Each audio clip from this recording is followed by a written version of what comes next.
여러분 안녕하십니까? 여기는 텍사스 엘파소 그리고 시간은 2023년 12월 10일 주일이 되겠습니다.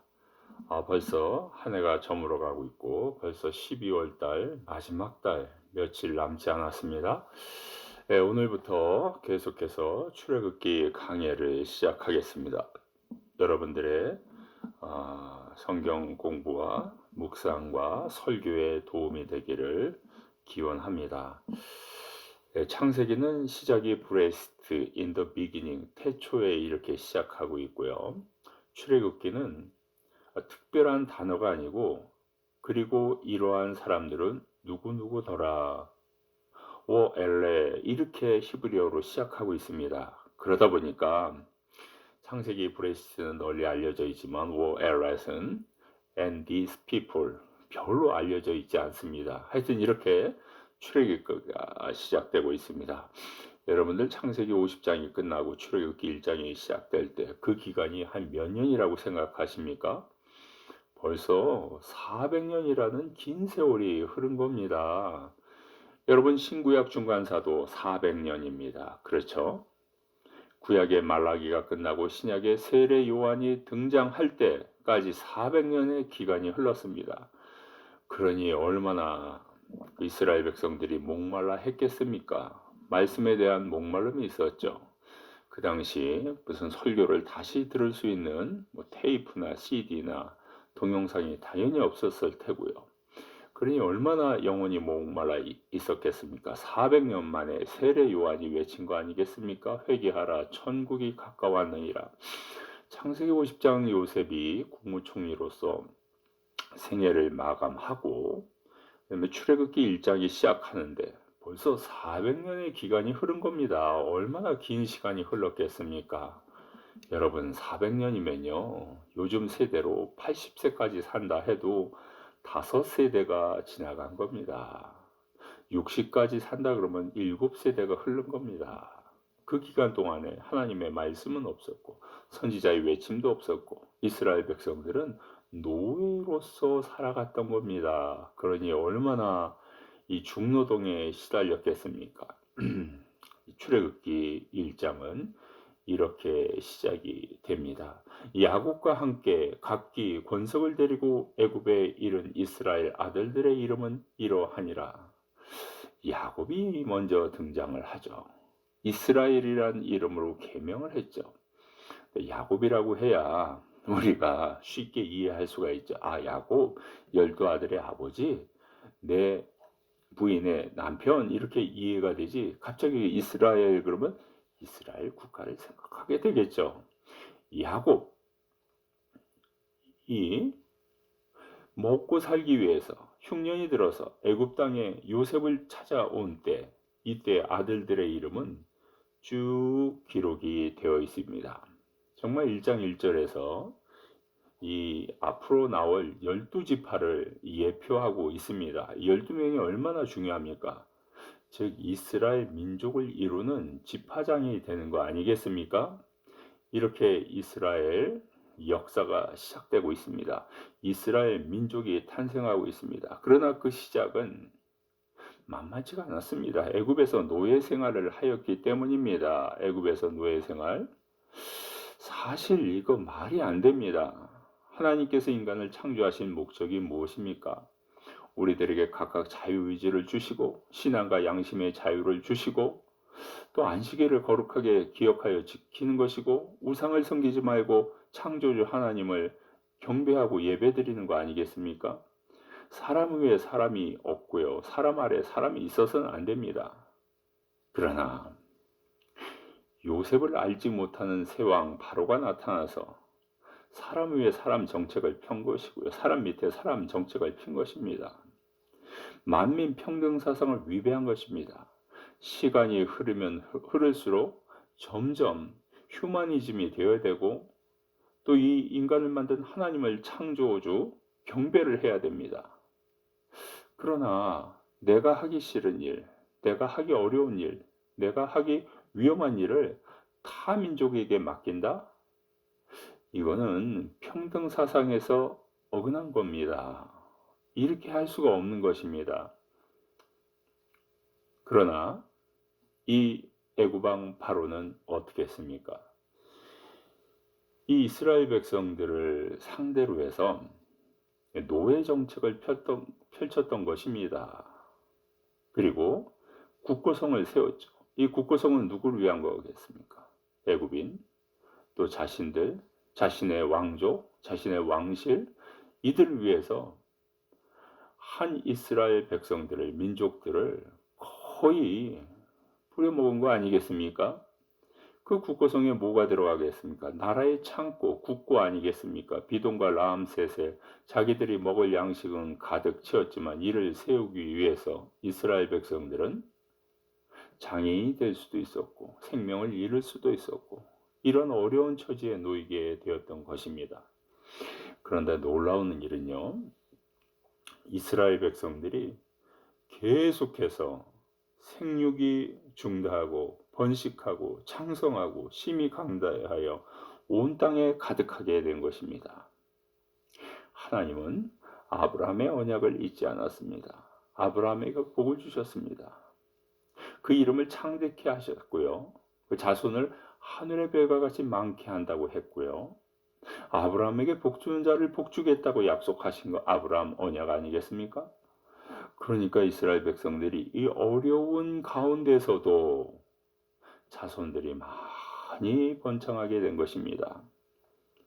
여러분들 자손이 많아야 됩니다. 후손들이 많아야 됩니다. 이것이 하나님의 법칙이고 우리 인간이 생존할 수 있는 법칙이 됩니다. 지금 한국 땅에서는 부부 2명이서 몇 명의 아기를 갖습니까? 1명도 갖지 않습니다. 더군다나 결혼도 할 수 없다고 합니다. 이게 말이 됩니까? 자꾸 번성해야 되고 번창해야 됩니다. 여러분들 주위에서 자녀가 많은 그 가정은 몇 명 있습니까? 3명도 있고요. 4명도 있고 5명도 있습니다. 이렇게 자녀가 많으면 사실 양육하기 힘들죠. 교육시켜주기 힘들죠. 이때 국가가 도와줘야 됩니다. 국가가 도와주는 것을 이 백성들이 본다면 나도 더 많이 낳아야겠구나. 더 많이 번창시켜야겠구나. 이렇게 결심하지 않겠습니까? 국가는 그러기 위해서 존재한 것입니다. 세금을 걷어서 뭐 하겠습니까? 그런데 인력 자원에 사용을 하십시오. 이스라엘 백성들은 어려운 상황 속에서도 이렇게 놀랍게 번성하게 되었습니다. 우리 찬송가 가운데 내 영혼이 은총이 입어 있습니다. 높은 산이나 거친 들이나 초가상간이나 내가 어디 있더라도 주 예수와 함께하면 그 어디나 하늘나라 아니겠습니까? 번창하는데 또 어려운 상황 가운데 있지만 내가 하나님과 함께 한다면 그곳이 바로 하늘나라입니다. 하나님이 책임져 주십니다. 국가는 그 책임을 피해서는 안 될 것입니다. 자녀를 많이 가질 수 있는 그러한 가정들이 되고 그러한 나라들이 되고 이를 적극 지원하는 정부가 될 수 있기를 축원합니다. 자, 이렇게 많아지니까 이 애굽 왕 바로는 어떤 생각을 하게 됩니까? 엉뚱한 생각을 하게 돼요. 엉뚱한 생각을. 혹시 다른 민족이 애굽을 침략할 때 이스라엘 백성들이 그 침략하는 민족과 합세해서 애굽 나라를 전복시키지 않을까 이런 생각을 하게 되고요. 이 생각 때문에 내가 어린 아기가 태어나면 그 남자 아기들을 다 죽여야겠다. 이렇게 결정을 합니다. 이렇게 칙령을 내립니다. 그래서 어떻게 해요? 남자아이거든 죽이라는 것입니다. 여러분 전쟁이 나도 어린이에게는 총을 쏴서는 안 됩니다. 병원에 있는 자들에게는 폭탄을 떨어뜨려서는 안 됩니다. 그렇죠? 전쟁에도 원칙이 있는 것입니다. 전쟁에도 법칙이 있는 것입니다. 우리 편이 아니라고 무조건 총을 쏘는 게 아닙니다. 어린이는 살려줘야 합니다. 자, 그런데 이 바로왕 애굽 바로왕은 어떻게 칙령을 내립니까? 그냥 국고성을 세워 가지고 여기에다가 이스라엘 백성을 계속 투입하는 것입니다. 여러분, 그 당시에 무슨 기중기가 있었겠습니까? 자동차가 있었겠습니까? 트럭이 있었겠습니까? 화약이 있었겠습니까? 모두가 사람의 힘으로 해야 되는 겁니다. 얼마나 힘들었겠습니까? 그렇게 지치면 죽기도 하고, 그렇게 지치면 아기를 못 낳기도 하고, 그렇게 지치면 병들기도 하라는 것입니다. 아니, 본인이 한번 그렇게 일을 해보세요. 한 달이라도 한번 일을 해보세요. 바로왕. 아마 바로왕은 몸 아파서 누워 있을 겁니다. 본인도 하지 못할 일을 왜 이스라엘 백성에게, 타민족에게 이것을 시킵니까? 그래서 하나님께서는 나그네를 선대하라, 나그네를 대접하라, 이렇게 말씀하고 있지 않습니까? 애굽 왕 바로는 전혀 세계의 흐름을 파악하지도 못했고, 엉뚱한 신을 믿다 보니까 하나님을 경배하지도 못했습니다. 바로왕은 얼마나 좋은 기회가 있었겠습니까? 아니, 하나님을 믿는 제사장 국가 거룩한 백성이 바로 자기 나라에 와서 살고 있기 때문에 얼마든지 노력만 하면 하나님을 알 수도 있었고, 이스라엘 백성과 함께하면 하나님께 경배도 드릴 수가 있었고, 자기가 노력만 한다면은 나그네 민족과 얼마나 어울려서 잘 살 수 있는가를 보여줄 수 있는 좋은 기회가 있지 않았겠습니까? 그러나 힘으로 밀어붙인 겁니다. 권력으로 밀어붙인 겁니다. 군사력으로 밀어붙인 겁니다. 힘이 없는 이스라엘 백성을 밀어붙인 것입니다. 그러니까 이스라엘 백성이 어떻게 되겠습니까? 힘이 없으니, 너무 연약하니 하나님께 울부짖을 수밖에 없었습니다. 하나님, 우리 민족을 구원하여 주시옵소서. 하나님, 우리에게도 신앙의 자유를 허락하여 주시옵소서. 하나님, 우리에게도 안식일을 지킬 수 있는 귀한 나날을 허락하여 주시옵소서. 이렇게 외치며 울부짖으며 기도할 수밖에 없지 않겠습니까? 그러자 하나님이 움직이십니다. 하나님이 역사하십니다. 하나님께서 이 애굽 땅에 개입을 하십니다. 이스라엘 백성이 하나님을 불러들인 것입니다. 바로왕의 압제 권력 때문에, 압제 정권 때문에, 독재 정권 때문에 이스라엘 백성들이 울부짖자 하나님이 역사하시게 된 겁니다. 여러분의 상황이 너무 힘듭니까? 어렵습니까? 외치십시오. 하늘을 보고 울부짖으십시오. 하나님, 나를 살려주세요. 하나님, 우리 가정을 구원해 주세요. 하나님, 압제에서 벗어나게 해주세요. 하나님이 개입하십니다. 하나님께서 들어오십니다. 하나님께서 역사하십니다.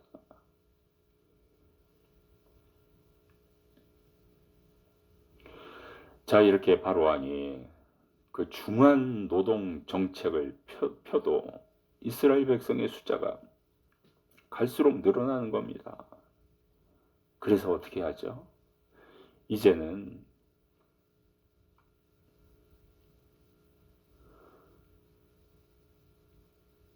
조산할 때 돕는 시브라 부하에게 명령을 내립니다. 가서 이스라엘 여인들이 아기를 낳을 때 조산하다가 남자 아이거든 죽이라는 것입니다. 여러분, 이런 일이 어떻게 있을 수 있습니까? 명령이라고 다 명령이 아니고, 칙령이라고 다 칙령이 아니고, 권력이라고 다 권력이 아닙니다. 사람이 상식이 있어야 되고요. 사람의 생명에 대한 경외사상이 있어야 되는 겁니다. 시프라 부하가 그 아기를 죽일 수 있겠습니까? 이 사람의 사명은 무엇입니까? 산모가 아기 낳을 때, 고통스러울 때, 잘 낳지 못할 때 잘 낳게 해주는 돕는 역할을 하는 것이 이 시프라 부하의 역할이 아니겠습니까? 근데 자기가 이러한 놀라운 사명을 저버리고 아기들을 죽일 수 없다는 것입니다. 그래서 이 칙령에 반대하여 이렇게 고백을 합니다. 내가 가보니 이스라엘 히브리 여인들이 아주 힘이 세서 이미 아기를 낳았나이다. 여러분, 신앙과 양심에 따라서 살아야 됩니다. 이들은 정말 양심에 따라 살았고 신앙에 따라 살았습니다. 하나님의 뜻이 무엇인지를 깨달았던 것입니다. 2023년도 한국의 사자성어가 이제 발표가 되었습니다. 그것은 뭐냐고요? 이익을 추구하다가 공의 정의를 놓쳐버렸다는 것입니다. 여러분, 자기의 이익을 추구하다가 공의를 놓치는 사람들이 많습니다. 기자는 어떤 역할을 해야 됩니까? 기자가 이익을 추구해야 되겠습니까? 바른 언론을 제시하고 공표해야 되겠죠. 그렇지 못하고 이익만 추구하다가 공의를 놓쳤습니다. 검찰, 경찰 권력은 어떠합니까? 자기의 이익, 사리 이익만 추구하다가 정의를 놓친 거 아니겠습니까? 각자의 역할이 있고 각자의 사명이 있는데 자기의 이익을 생각하면 정의를 놓칠 수밖에 없습니다. 이것이 2023년 한국의 대표 사자 성어가 되었던 것입니다.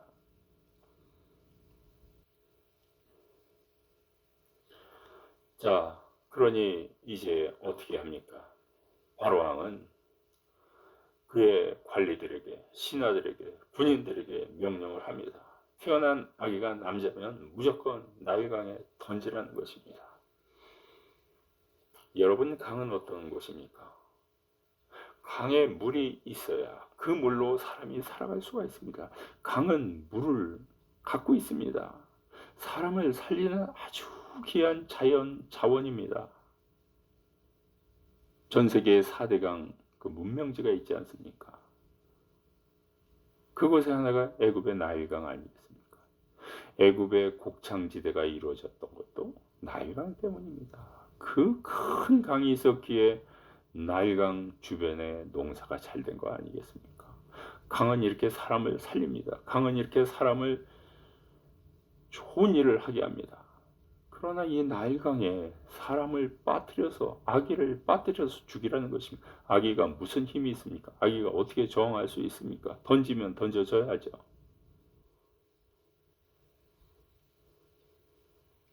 바라옹은 이렇게 세 가지 중한 국고성을 세우라는 명령을 내렸고 시브라와 부하를 통하여서 아기를 죽이라고 명령하였고 이것도 안 되자 그냥 남자 아기는 나일강에 던져라 이렇게 말도 안 되는 칙령을 내린 것입니다. 이스라엘 백성들은 히브리 백성들을 하나님께 더 울부짖을 수밖에 없습니다. 하나님 아버지, 저희들의 미래가 죽어가고 있습니다. 저희들은 중한 노동을 해서 힘이 다 빠져서 죽을 지경입니다. 하나님, 아브라함의 언약을 잊으셨습니까? 하나님 아버지, 고개 그는 아브라함의 조상의 믿음을 하나님께서 어찌 잊으셨나이까? 우리 민족을 살려 주시옵소서. 우리 민족의 미래를 구원하여 주시옵소서. 이제 하나님께서 개입을 하십니다. 하나님께서 천군 천마 데리고 개입을 하십니다. 하나님께서 어떻게 이스라엘 백성들을 구원하시게 되었을까요? 하나님께서 어떤 방법으로 애굽의 군사력을 잠재웠을까요? 하나님께서 어떻게 하여 이 홍해 바다를 건너게 하셨을까요? 하나님께서 홍해 도하 위에 광야 생활에서 히브리 민족을 생존시킬 수 있었을까요? 그 놀라운 파노라마의 역사가 출애굽기에서 펼쳐지고 있습니다. 이스라엘 백성들은 하나님의 긍휼을 체험합니다. 하나님의 놀라운 기적을 체험합니다. 하나님의 놀라운 은혜를 체험합니다. 이제 우리들도 히브리 민족과 같은 처지 아니겠습니까? 몸도 약하고 힘도 없고 자녀들의 미래도 불안하고 이러한 상태에 있지 않습니까? 이제 앞으로 어떻게 해야 됩니까? 하나님의 방법이 있습니다. 여러분들은 하나님께 외치십시오. 하나님은 방법을 갖고 계십니다. 하나님께서 우리 가정을, 우리 민족을, 우리 자신을 구원할 방법을 갖고 계십니다. 여러분 외치십시오. 울부짖으십시오. 여기에서 구원해달라고 하나님께 호소하십시오. 하나님은 움직이시는 하나님입니다. 하나님은 긍휼을 베푸시는 하나님입니다. 하나님은 우리 역사에 개입하시는 분입니다. 그 역사의 현장으로 여러분들이 들어가서 여러분들도 그 주인공이 되시기를 축원합니다.